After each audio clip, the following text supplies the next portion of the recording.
అంటే సత్యాన్ని దయను అలంకరించుకోవడం అంటే ఏంటంటే ఇగో యేసును నీలోని నింపుకోవాలి. దేవునికి స్తోత్రం. ఈ హృదయంలో అతనికి చోటు ఇవ్వాలి. దేవునికి స్తోత్రం. ఈ హృదయం అనే పలకల పైన వాటిని రాసుకోండి అంటూ ఉన్నాడు.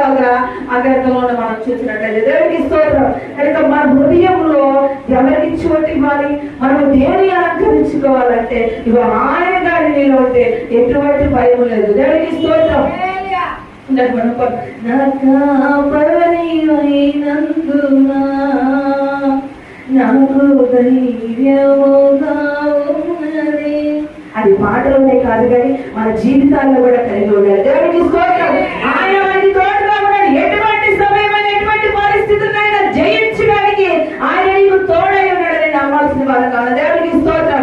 హల్లెలూయా. ఆయనతో ఆయనకి రావాల్సిన ప్రతిష్టను, ఆయనకి రావాల్సిన మహిమను ఆయనకి ఇచ్చి ఇవాళ ఆయన్ని వెంబడించినట్లయితే, ఇవాళ ఆయన ధరించుకున్నట్లయితే, ఇదిగో ఆయన నీలో నివసించినట్లయితే, నువ్వు ఏ స్థితిలో ఉన్నప్పటికీ, ఏ పరిస్థితిలో పడినప్పటికీ కూడా ఆయన అంటూ ఉన్నాడు, నీకు నేను నెమ్మదిని కలుగు చేయబడ్డ. దేవునికి స్తోత్రం. ఆయన ఆశ్రయించిన వారిని ఎన్నడూ విడిచిపెట్టేవాడు కాదు కనుక ఇది వాళ్ళని నువ్వు ధరింపు చేసుకోవాలి నీలోనికి ఆయన. దేవునికి స్తోత్రం. ఆయన కంఠాభూషణాలుగా వాటిని ధరించుకొని దయను సత్యమును. దేవునికి స్తోత్రం. ఆ సత్య దేవుడిని అలంకరించుకున్నట్లయితే, ఆయన మహిమను ఆయనకి ఇచ్చినట్లయితే నిన్నే ఒక మహిమకరంగా ఆయన మార్చగలరు. దేవునికి స్తోత్రం. నిన్నే ఘనమైన రాలుగా నిన్ను మార్చగల సమర్థులైన దేవునికి స్తోత్రం. ఆయనకి చెందవలసిన ఈ విధంగా చెందలేదు కనుకనే ఆయన చెప్తూ ఉన్నాడు, ఆయనకి చెందవలసినవి ఆయనకి చెల్లించండి. దేవునికి స్తోత్రం. కనుక మనం ఈ ప్రదేశంలోనూ ఆ ప్రాంతంలోనూ అక్కడ ఎక్కడ అని కాదు కానీ ఇగో ఆయన నీలో ఉండాలనుకుంటున్నాడు. దేవునికి స్తోత్రం.